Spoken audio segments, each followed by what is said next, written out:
চলে আসলাম রাজিয়া রান্নাঘর থেকে। রাজিয়া রান্নাঘর মানে হচ্ছে স্বাস্থ্যকর খাবার, সবজি দিয়ে ভরপুর থাকবে।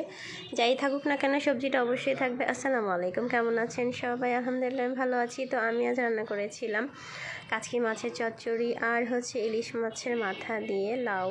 লাউটা খুবই কচি ছিল।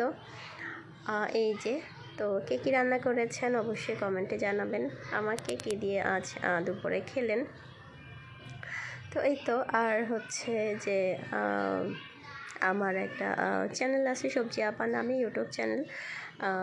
সবাই ঘুরে আসবেন, ভালো লাগলে লাইক কমেন্ট করে আসবেন।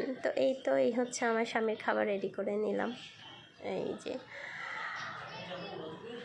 তো এই তো সবাই ভালো থাকবেন, আর ভিডিওটা ভালো লাগলে লাইক কমেন্ট শেয়ার করবেন। তো আসসালামু আলাইকুম, শুভ দুপুর।